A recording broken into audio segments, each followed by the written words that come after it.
¿Alguna vez, hermanos, ustedes han escuchado, o los que vienen de países donde se cultiva café?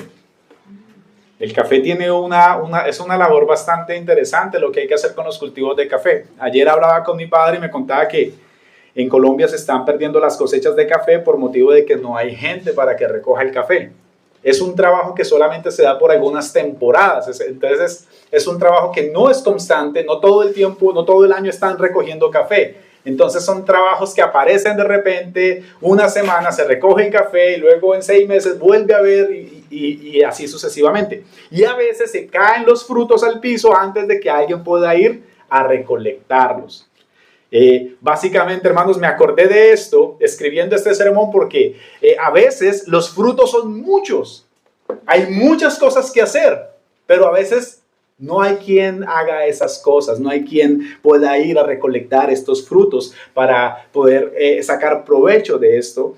Y realmente es triste porque muchos de esos campesinos, esos agricultores que han trabajado con esas tierras, al no tener personas, ellos solos no lo pueden hacer. Y al no tener personas que vayan y les ayuden a recoger ese café, pues sencillamente pierden su inversión, los abonos y todo lo que hicieron para poder sacar adelante ese cultivo de café. Básicamente, hermanos, lo que el texto nos va a mostrar es exactamente lo mismo. Y Cristo mismo es el que está diciendo estas palabras aquí, y Él mismo habla de que la mies es mucha, pero los obreros son pocos. Pero también el Señor nos va a dar a nosotros, no solamente mostrándonos la aclaración de todo el trabajo que hay que hacer y de las pocas personas que están verdaderamente dispuestas a hacer el trabajo, el Señor nos va a dar la salida al final del texto, donde el Señor va a decir, ¿quieren que hayan más obreros? Bueno, rogad al Señor de la mies que envíe más obreros a su mies. Y vamos a estar desarrollando eso en 3 puntos en esta mañana. Vamos a estar viendo el punto número 1, una gran cosecha. El punto número 2, ¿dónde están los obreros? Que es la pregunta que yo coloqué en el título. Y el punto número 3 es rogando al dueño de la mies. Nuestro deber, lo que debemos nosotros hacer verdaderamente, rogar a Dios para que hayan obreros en su mies. ¿Qué es la mies, hermanos? ¿Alguien de aquí que haya trabajado en el campo, haya un agricultor aquí? ¿Qué es mies? ¿El fruto maduro? Es el fruto, es un fruto, la mies es un fruto, pero es un fruto de que ustedes comen mies casi todos los días. Se las voy a poner más fácil. Casi todos los días ustedes comen mies. Es el pan. Mi hermano Érico, su experiencia, ella sabe a lo que se refiere. La mies. La mies, hermanos, no es nada más y nada menos que el trigo. Es el mismo trigo, que la Escritura hace muchas comparaciones con el trigo, la cizaña y el trigo, que es esas pequeñas semillas que luego son molidas y son convertidas en esa harina de trigo o esa miel, como se dice en sueco, para hacer pan. Esa es la mies. Ahora, el Señor, ¿por qué razón está haciendo esta comparación con la mies?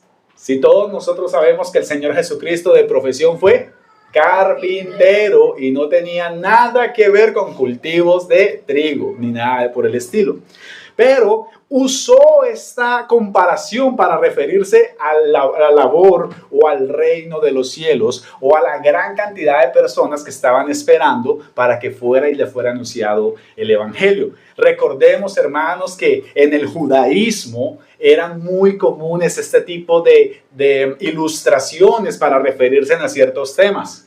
Es decir, que se hablaba a través de metáforas o a través de ilustraciones para explicar algo a lo que se querían referir, cosas que ellos entendían con facilidad porque era muy común de hacer, pero nosotros, por un tema cultural de distancia y de 2000 años de diferencia, tenemos que ir y empezar como los niños, a investigar de qué se trata cada palabrita y qué significa y cómo lo entendieron ellos.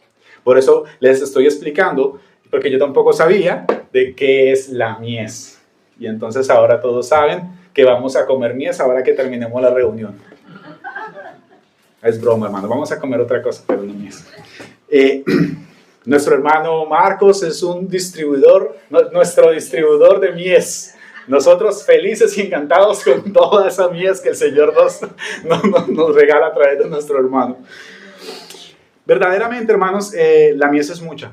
Hay mucho trabajo, hermanos, y el mismo Señor aquí lo está expresando. Les dice, está mandando a estos hombres dos en dos, los está mandando de alguna manera. Hay comentaristas, hermanos, que han escrito páginas y páginas y páginas refiriéndose acerca del motivo por el cual los envió de dos en dos. La verdad, hermanos, que no voy a entrar tanto en eso porque no lo considero como el tema esencial de este texto, pero ciertamente el hecho de que haya otra persona, el Señor nos manda a que ciertamente la vida cristiana o el ejercicio de hacer el ministerio siempre es bueno hacerlo en compañía con otros, en compañía con otros. Yo, el viernes que estuvimos reunidos, estuvimos orando, yo les decía, hermanos, los cristianos individuales o individualistas verdaderamente no existen. El Nuevo Testamento nunca habló de un cristiano solo. Nunca. Nunca en el Nuevo Testamento, ustedes lean todo el Nuevo Testamento, nunca había un cristiano que se reunía solito y tenía relación con Dios. El cristianismo está fundamentado en la comunidad de creyentes, porque así como yo necesito de ustedes, ustedes necesitan de mí. Y esa es la esencia de la fe cristiana. No, yo soy cristiano, pero yo me muevo solo. Todos en las iglesias son hipócritas. John MacArthur dijo una vez, bueno, aquellos que dicen que la iglesia está llena de hipócritas, eres bienvenido, tenemos un asiento para un hipócrita más. Verdaderamente, hermanos, el Señor mismo está aquí hablando y entonces nos está diciendo que hay mucho trabajo y que a pesar de él no ser agricultor, como les dije, él está hablando de que hay una necesidad de que se propagara el evangelio. Es muy probable que ya recordemos que a partir del capítulo 9, y si no estoy mal, más o menos en el verso 42, cuando el Señor endereza su rostro para ir a Jerusalén, el ministerio del Señor Jesús iba a durar 6 meses más después de esa partida. Y él iba a ser muerto, iba a ser resucitado, iba a ascender a los cielos. Su ministerio terrenal estaba en su fase final. Ya habían pasado 2 años y medio de ministerio, quedaban 6 meses de ministerio. Él lo que estaba haciendo era preparar a la gente para que pudieran predicar el evangelio, ir a anunciar las buenas nuevas de salvación. El texto nos dice algo muy interesante ahí, y es que él los envió de dos en dos delante de él a toda ciudad y lugar a donde él había de ir. Es como si los hubiera mandado a reconocer, como hizo Josué con los que iban a reconocer la tierra prometida. Los mandaba primero a ellos y luego entonces él mismo iba a estar allí e iba a anunciar la verdad del evangelio. Pero esta era la labor que también tenían que hacer ellos. Si se dan cuenta, hermanos, que el mismo Señor Jesucristo usó personas para poder hacer también su obra de ministerio en esta tierra. Lo sorprendente, hermanos, de que Dios plante sus iglesias, usa a hombres para predicar su evangelio, es sorprendente que el Señor lo haga así, pero es aún más sorprendente que el Señor lo haga con nosotros. Eso es lo más sorprendente. Yo me sorprendo de que el Señor plante iglesias y de que mucha gente crea. Lo que yo me sorprende es de que utilice personas como nosotros. Eso sí me sorprende mucho más. Y eso es lo que verdaderamente debería sorprendernos a todos. El Señor, siendo el creador de todas las cosas, buscó a 70 personas y les mandó a que hicieran la labor del ministerio. Por eso Romanos 12, 14 al 16, que decía, cuán hermosos son los pies de los que anuncian la paz, de los que anuncian el evangelio. Y esta era su labor principal. Su ministerio se está terminando. Él quiere que muchas personas, hay mucha gente esperando que se les hable del evangelio para que puedan creer y tener vida eterna. Ahora, ¿dónde entran estos 3 personajes que estuvimos viendo en el capítulo 9? Lean el verso número 1, las 3 primeras palabras que dice ahí. Después de estas cosas, ¿cuáles cosas? Las cosas que habían ocurrido con los 3 hombres que estaban ahí.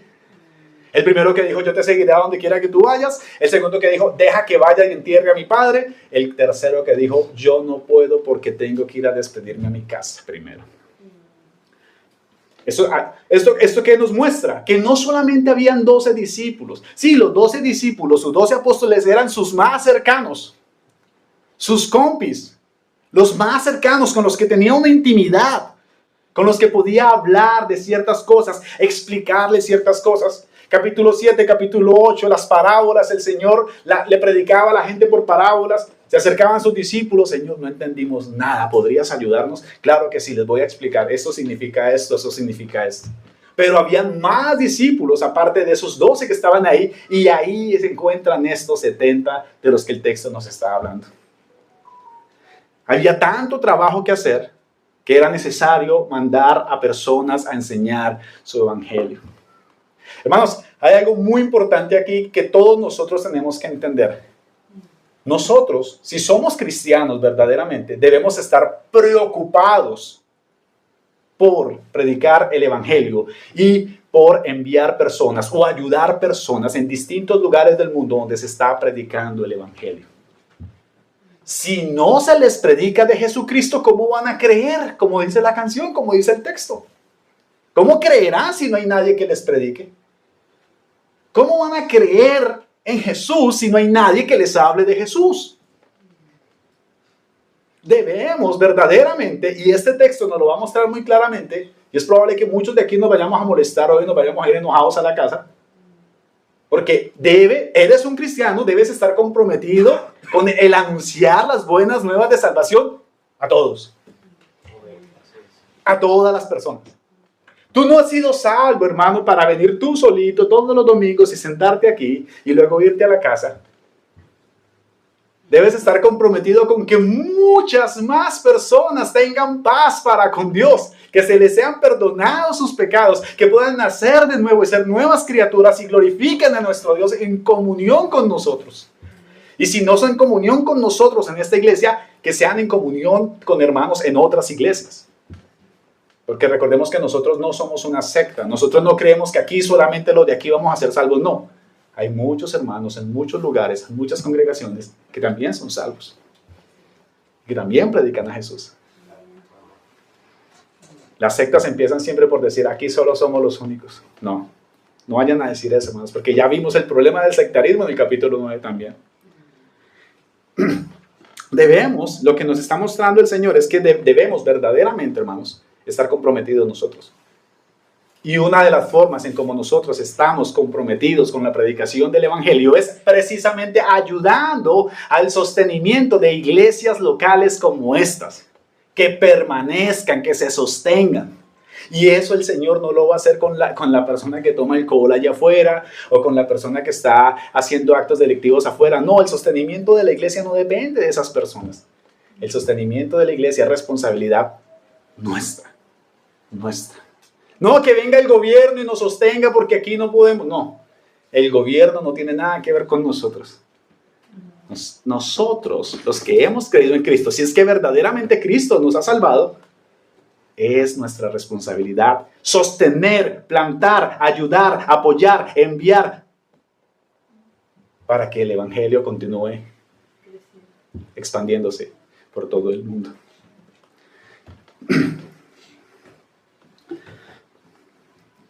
¿Por qué leemos Mateo 28?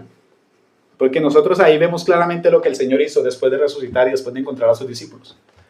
¿Qué hizo? Jesús se acercó a ellos y les dijo, me ha sido dada toda autoridad en el cielo, en la tierra. Por tanto, diciendo en mi nombre, por tanto, id, les doy poder a ustedes que han creído en mí para que vayan y hagan discípulos a todas las naciones. No solamente en Suecia, ¿ven? A todas las naciones, bautizándolos en el nombre del Padre y del Hijo y del Espíritu Santo. Esta es la parte que a muchas personas no les gusta. Enseñándoles a obedecer todo lo que os he mandado. Y he aquí, yo estoy con vosotros todos los días hasta el fin del mundo. ¿Cuál es la labor de la gente que ha creído en Jesús? Esta. La glorificación de Dios a través de ganar almas para que le glorifiquen, para que le adoren, para que vivan para Él. Por eso, hermanos, nosotros como comunidad no podemos solamente encerrarnos aquí a sostenernos nosotros y a llenarnos de información la cabeza.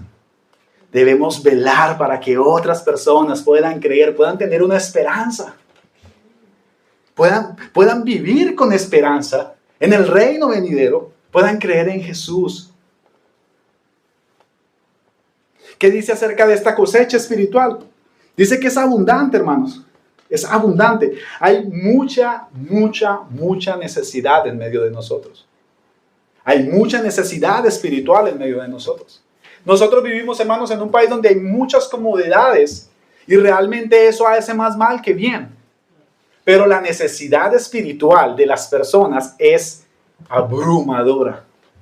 Abrumadora. Estuve trabajando, espacleando una sala y espacleando una habitación de un hombre que se ha visto obligado a vender su villa porque ya no se soporta con su mujer. La cara de este hombre tiene la cara más triste que he visto en los últimos meses. ¿Hay necesidad? Pero son suecos, pero tienen economía, tienen esto. Sí, no tienen a Cristo y no tienen paz. Necesitan de Cristo, necesitan tener paz para con Dios. Hermanos, el hecho de que nosotros nos hayamos movido del mapa y que estemos ganando un poco más que probablemente lo que ganaríamos en nuestros países de origen, eso no cambia nada. La necesidad es igual en todas partes. Los hombres necesitan escuchar el evangelio y creer en él. Los hombres necesitan arrepentirse y enderezar sus sendas. Eso, hermanos, es el trabajo nuestro de la iglesia. Ahora yo sé que más adelante quizás algunos van a pensar, ese es el trabajo suyo, hermano. Ese es el trabajo de Roberto, ese es el trabajo de Alexis, ese es el trabajo de cualquier otro. Eso no es mi trabajo. Yo cumplo con venir y escuchar y ya está. Me voy con mi guatita llena, como dicen los hermanos de Chile, para casa y con este frío un chocolate caliente y me meto en las cobijas y se acabó. La gran comisión, eso de ir a ser discípulo, eso no es para mí. Yo ya hago mucho con ir. Que se tengan contentos con el simple hecho de que yo haga acto de presencia. Ya con eso estén contentos. No, vamos a ver, hermanos, que este llamado a ir a anunciar las verdades del reino de Dios, el evangelio, es para todos, para todos.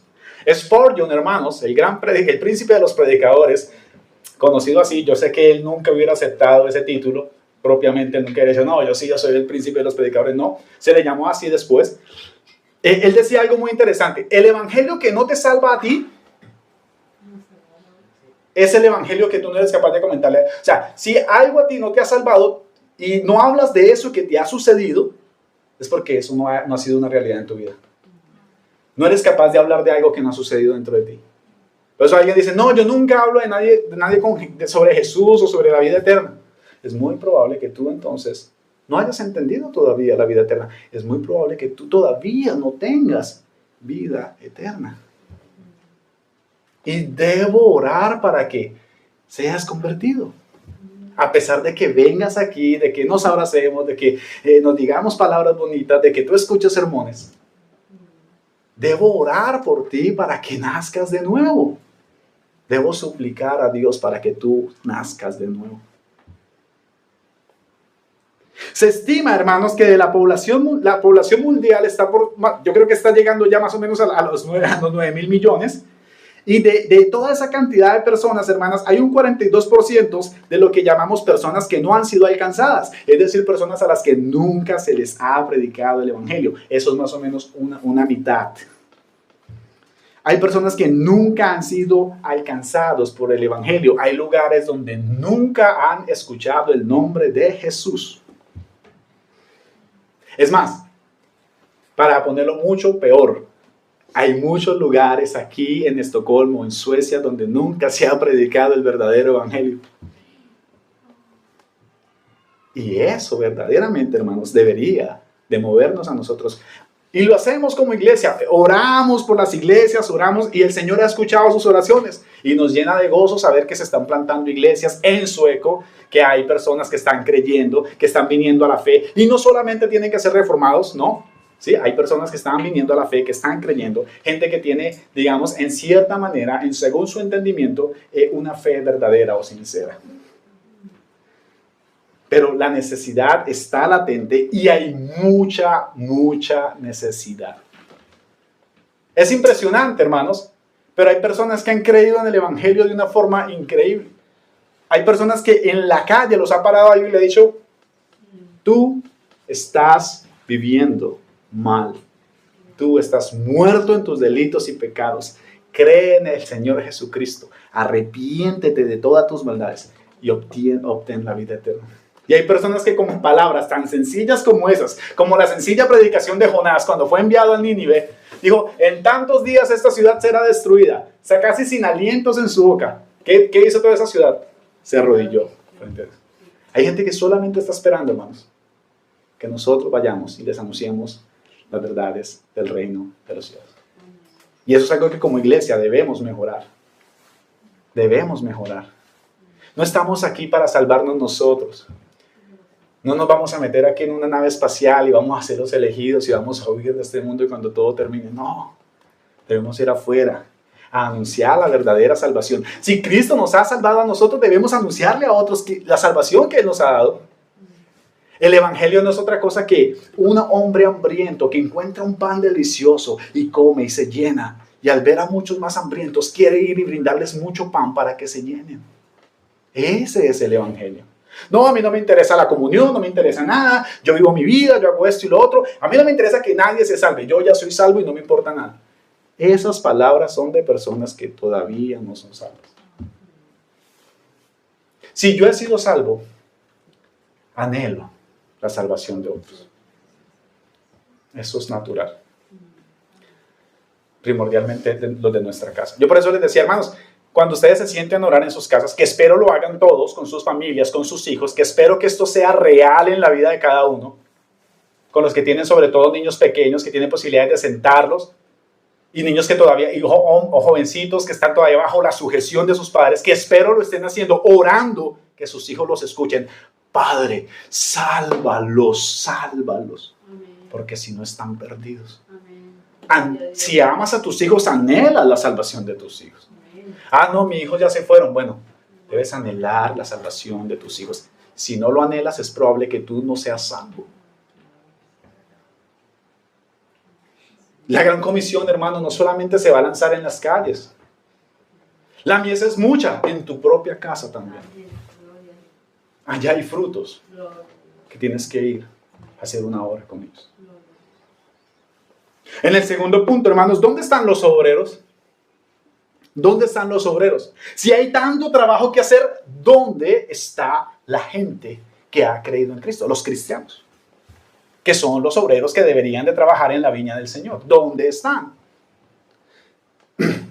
Hace un tiempo atrás, hermanos, aquí en Estocolmo yo conocí un pastor. Esa iglesia tenía más o menos unos 70 asistentes. No tenían membresía, no tenían... O sea, allá el que llegaba, ya si venías los domingos, ya tú eras un hombre de Dios, te decían hermano, bueno. Conversando una vez con esta persona, yo le decía, bueno, ¿por qué razón no armar grupos de trabajo? ¿Por qué razón? ¿Por qué estás gobernando esta iglesia solo si sabes que eso no es bíblico? Y la persona me decía, no, es que aquí no hay gente. No hay gente. Hay 70 personas que van a la iglesia todos los domingos y está el pastor poniendo el sonido, conectando cables, haciendo todo, predicando, dando los anuncios, informando los cánticos, recibiendo a la gente. Hay 70 personas que están viniendo. ¿Son cristianos o no son cristianos?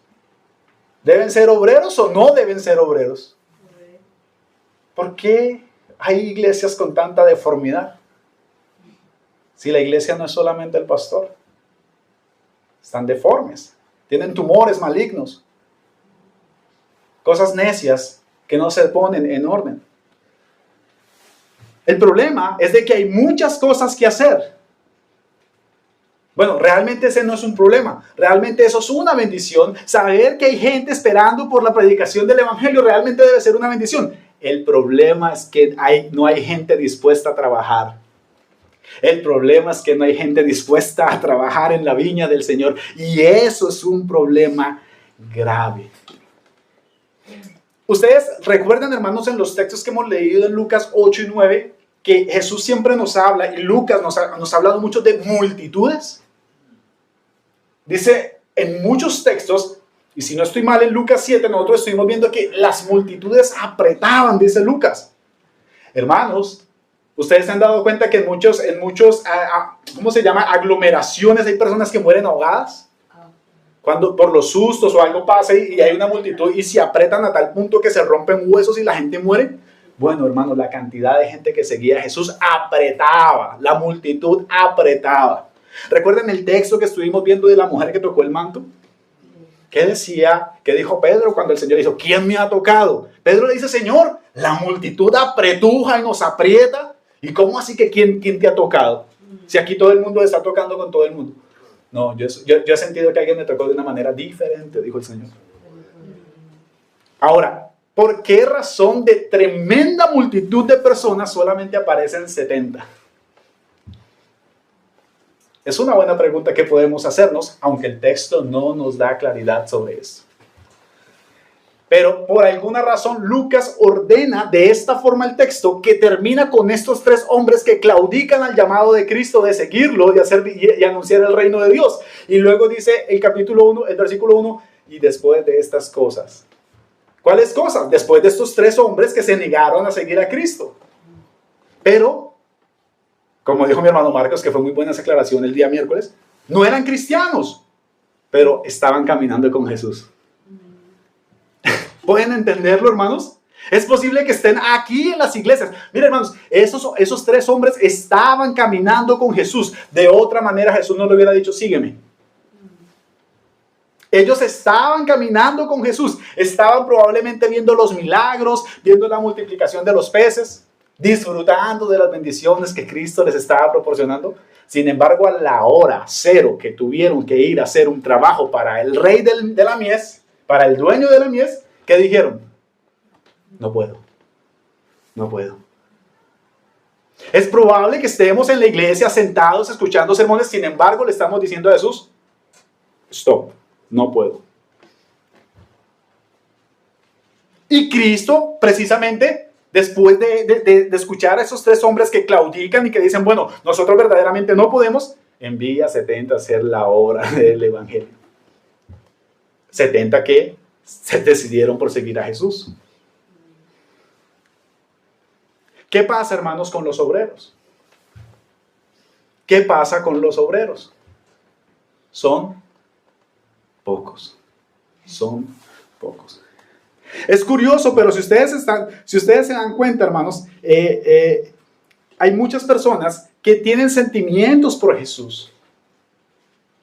Hay gente, hermanos, que uno se encuentra en la calle. Sí, Jesús, Jesús. Pero no están siguiendo a Jesús, no viven para Jesús. Sí, Jesús es all para mí, es todo.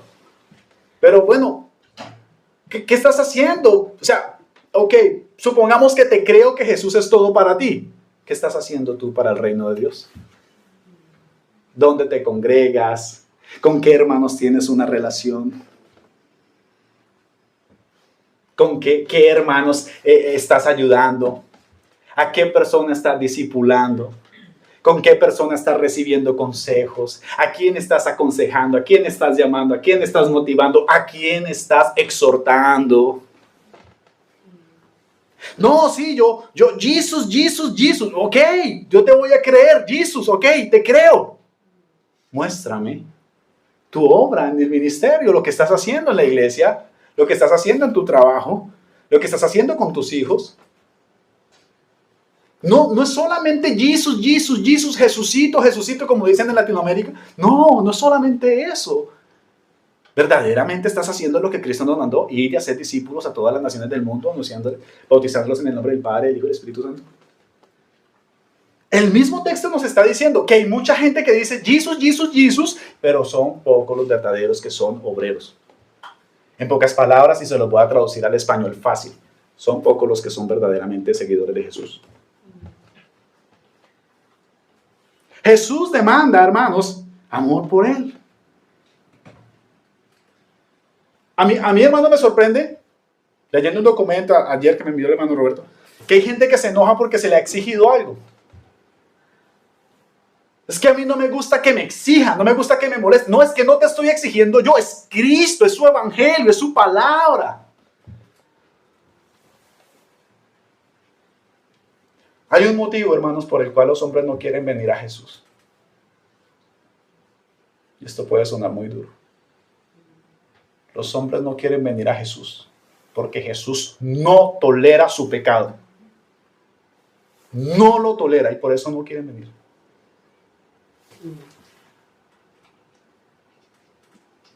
Miren, hermanos, debemos ser muy cuidadosos a la hora cuando nos queremos dar flores a nosotros mismos o echarnos halagos a nosotros mismos con respecto, por ejemplo, al tiempo que hemos sido cristianos. Uno se encuentra gente que le dice, yo he sido cristiano hace 60 años, hermano. 70 años. Y es bueno que sean cristianos. Y si me lo dices, yo te voy a creer. Y es importante.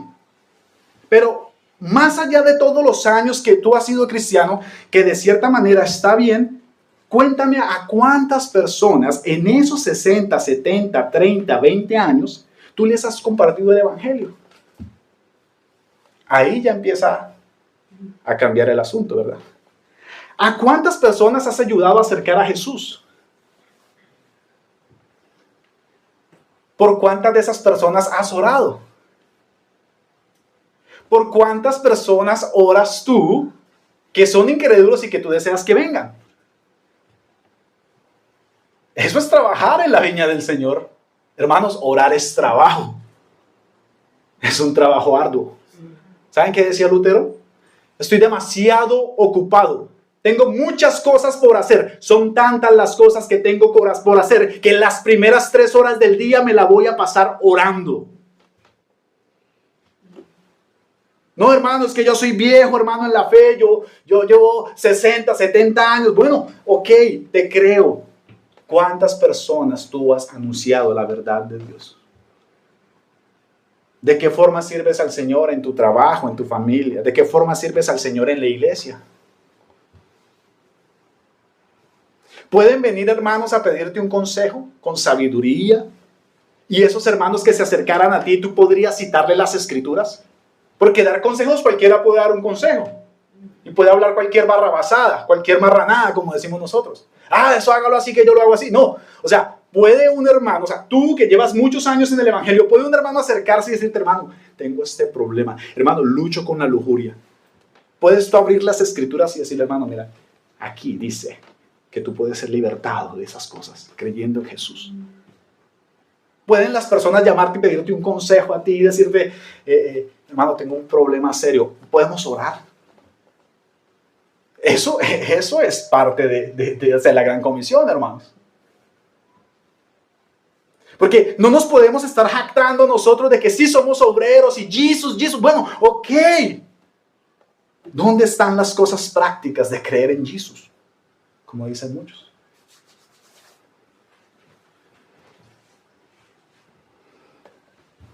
Hermano, la gente que está a tu lado crece. Crecen en el conocimiento de Cristo. O sea, tú te juntas con personas, vas a orar con las personas, vas al trabajo con las personas. Y esa gente al escucharte a ti hablar, por ejemplo, la sabiduría de las escrituras, esa gente está creciendo. Esa gente cambia un poco, esa gente los haces pensar, los pones por lo menos a reflexionar, así se molesten. No, yo soy cristiano hace 30, 40, 50. Bueno, sí, o sea, sí, pero, o sea, ¿qué haces tú para verdaderamente estar haciendo la gran comisión, estar obedeciendo el mandamiento de Cristo?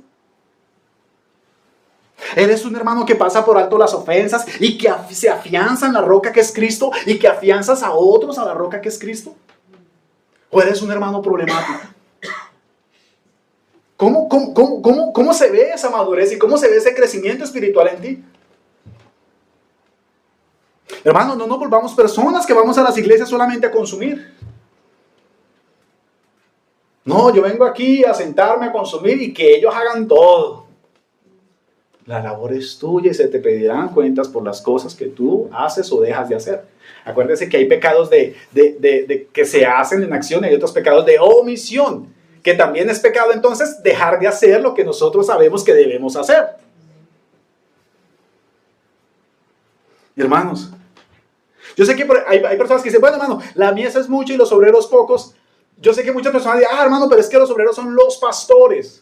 Que esa es una cosa súper mala que nosotros tenemos en nuestras cabezas. y que la traemos del carismatismo, del pentecostalismo, donde la gente tiene la idea de que la iglesia es el pastor y todo lo que el pastor diga está bien. Y que como todo lo que él dice está bien, él tiene que hacerlo todo. Y particularmente a su esposa, la pastora. Primero que todo, nosotros no creemos en pastoras porque eso no lo anuncia la Escritura. Y segundo, la iglesia no es el pastor. La iglesia es todo el cuerpo de Cristo que ha creído en él. Y como congregacionalistas, nosotros, bautistas congregacionalistas, creemos que la iglesia se gobierna en su conjunto, oficiales y miembros juntos, porque lo entendemos en las Escrituras así. Tú no puedes venir aquí a decir, no, es que la iglesia eres tú, la iglesia es fulano de tal. No, tú, que eres miembro de esta iglesia, tienes responsabilidades aquí. Y de las cosas que pasen aquí, tú tienes culpa también. ¿Entiendes? No puedes culpar a la gente, decir, es culpa de este. No, tú estás dentro del cuerpo. Y si yo me pego una puñalada aquí y somos un mismo cuerpo, todos nos vamos a untar de sangre. ¿Estás cumpliendo la gran comisión, hermano? Yo puedo llamarte y pedirte un consejo. Y tú me responderías bíblicamente y me dirías, no, hermano, no hagas eso porque la Escritura dice esto. ¿O no eres cristiano?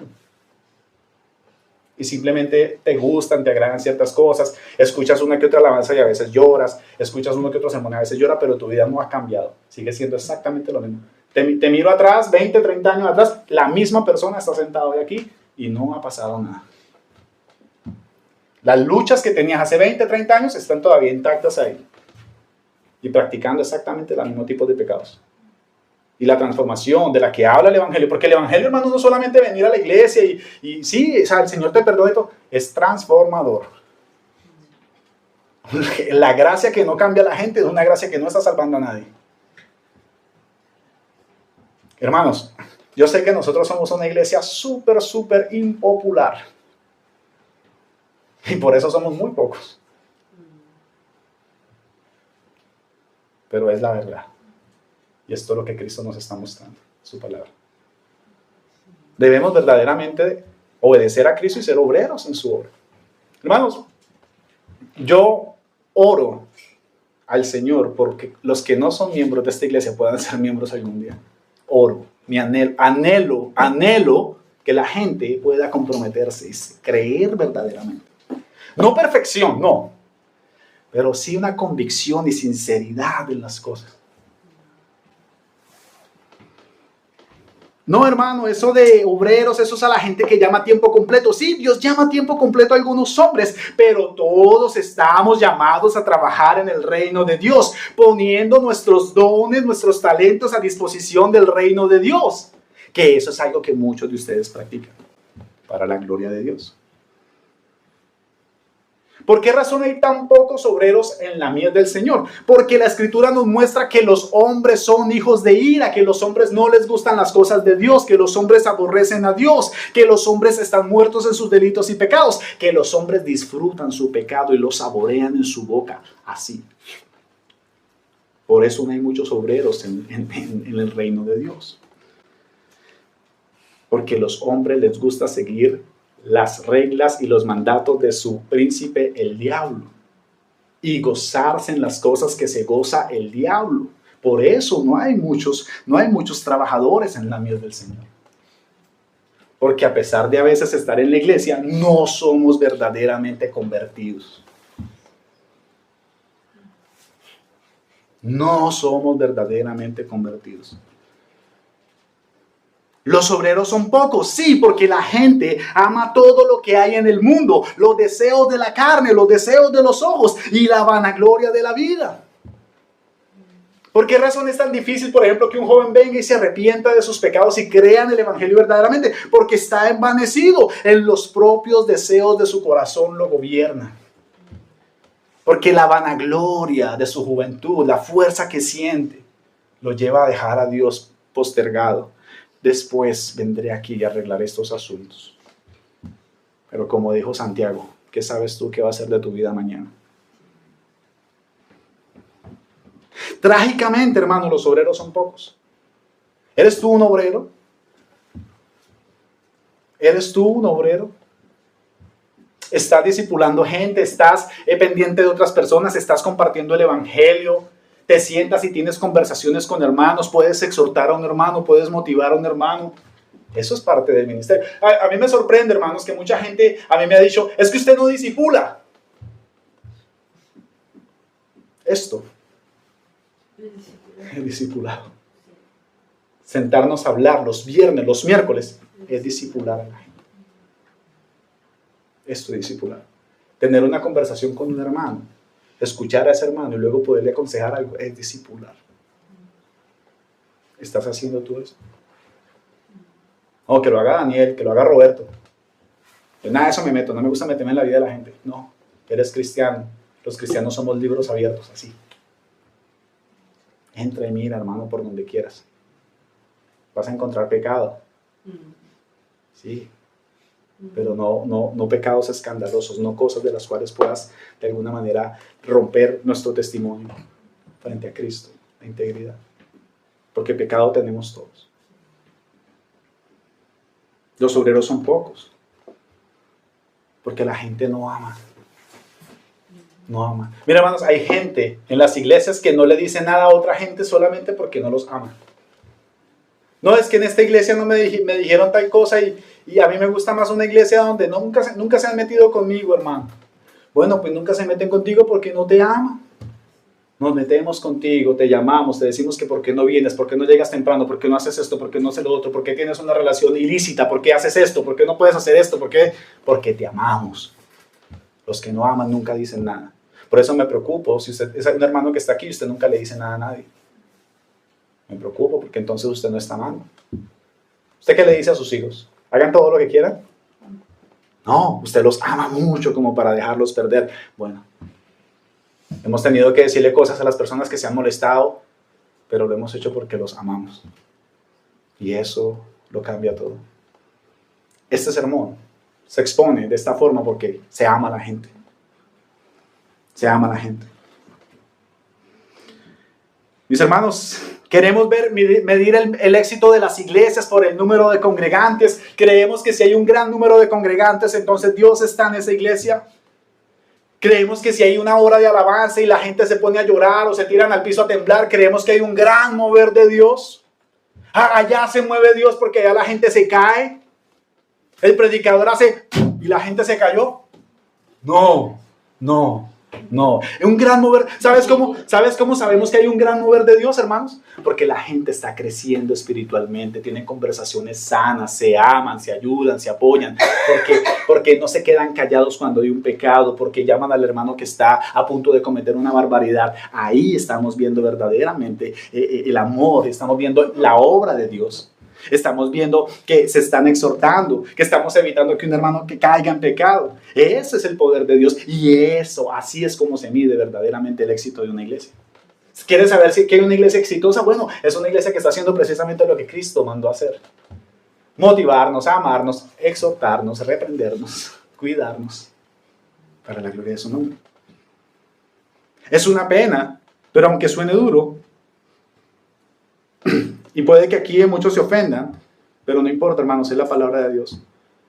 Muchos de aquí, hermanos, tienen probablemente muchos años en la iglesia. Y esto lo repetí hace 8 días, pero tengo que repetir.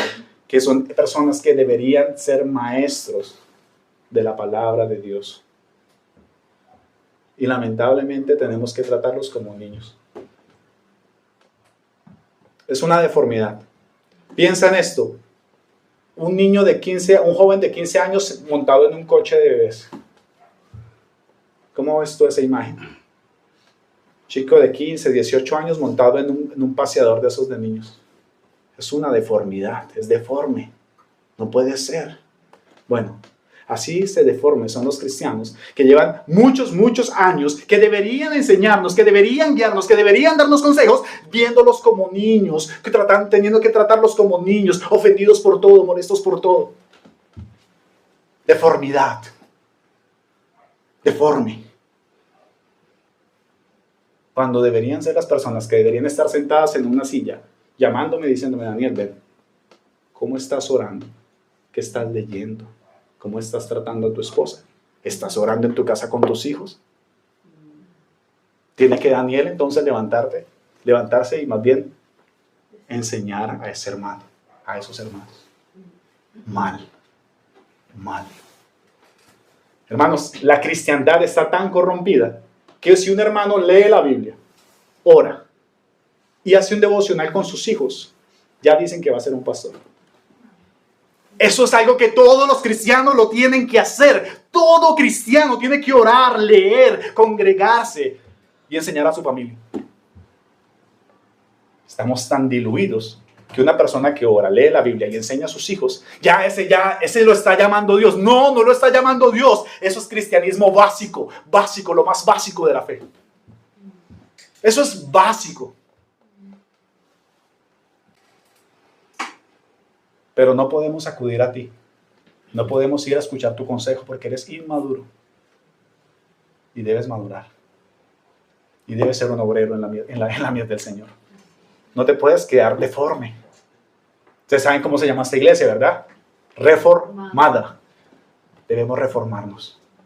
Debemos dejar las deformidades.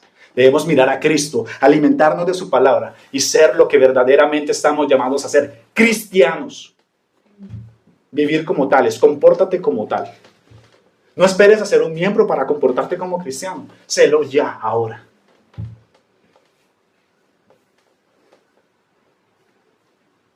Considera esta palabra.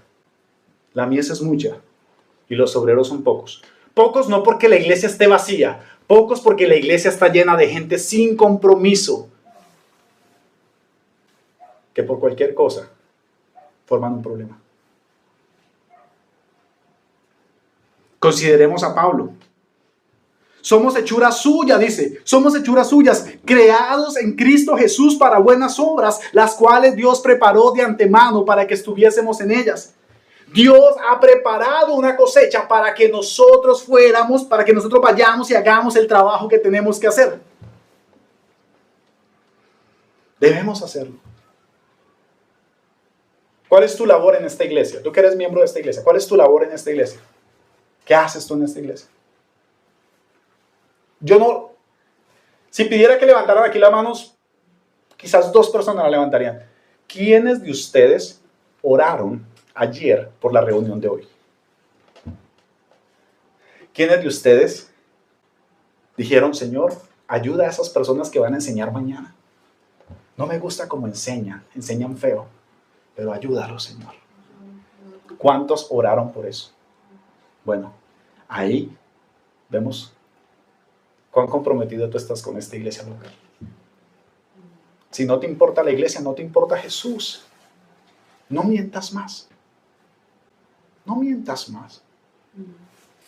Es difícil sostener mentiras, hermanos. Arrepintámonos y vengamos entonces a trabajar en la mies del Señor. Si verdaderamente hemos sido partícipes de Cristo, en su muerte y su resurrección.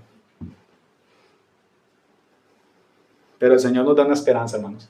Y aunque tal vez sean muy pocos los obreros, el Señor nos da la solución.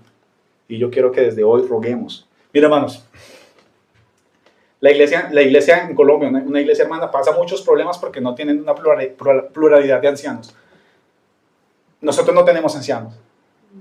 Y tenemos miembros. Somos una iglesia del Señor, sí. Estamos en un proceso de poder formarnos. Estamos deformes. ¿Por qué? Porque no tenemos oficiales en esta iglesia, ¿verdad? Debemos orar, clamar todos los días, Señor, danos pastores en nuestra iglesia, danos diáconos en nuestra iglesia. Debe de ser una oración constante, hermanos. No por el hecho de que ya haya un hermano y que enseña, o 2 hermanos que enseñan, o 3 hermanos que enseñan, ya todo está resuelto. No, debemos clamar a Dios su voluntad, rogar, Señor, tú eres el dueño de esto. Envía obreros a tu mies, envía verdaderos miembros a tu iglesia. Esa es la tarea que debemos hacer. Él nos ha mostrado claramente que hay mucho trabajo. Nos ha mostrado Cristo claramente que hay mucha gente que no está dispuesta a seguirle verdaderamente, aunque se encuentren en las iglesias. Y nos ha mostrado también la solución, que debemos clamar al Padre y decirle, Señor, danos pastores, danos diáconos, danos miembros para que podamos hacer la obra del ministerio. Es difícil y es abrumador tener que muchas veces hacer muchas cosas, porque hay mucha gente que no está dispuesta a hacerlas. Pero no te puedes quedar así. No, hermanos, que yo no puedo, yo no nací para eso. No, ninguno nació para esto. Dios, poco a poco, va preparando a su gente. ¿Quieres que haya más iglesias plantadas, más iglesias bíblicas? Debemos rogar que el Señor traiga más obreros a su mies, de más personas a su mies, gente dispuesta verdaderamente a seguirle, gente que no diga, no, deja que vaya y entierre a mi padre, no eres apto para el reino de Dios, no, deja que vaya y me despida de mi familia, no eres apto para el reino de Dios, no, si voy a pasar incomodidad, entonces no eres apto para el reino de Dios. Debemos rogar al dueño de la mies que envíe gente que sea apta y que quieran vivir para Él. Y esto no se trata de obligar, hermanos. Ruego para que... Acuérdense, hermanos, que nosotros siempre hemos entendido esto de esta manera. Una iglesia es un grupo de hermanos que voluntariamente han decidido caminar juntos. Yo no te estoy obligando. Yo ruego a Dios para que transforme tu corazón. Y tú, a través de esa transformación, puedas voluntariamente seguir a Jesús y amar a su iglesia. No se trata de obligarte. No somos dictadores, no. Nosotros no somos moralistas. No obligamos a la gente de afuera hacia adentro. No, el evangelio te rompe por dentro y luego das fruto por fuera. Ruego a Dios para que te rompa y puedas venir y ser un obrero de su mies.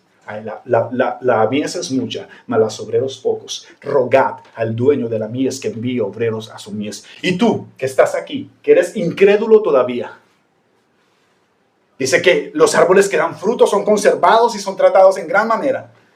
Pero los espigos y la maleza y toda aquella cosa que daña los cultivos es cortada y echada en el fuego.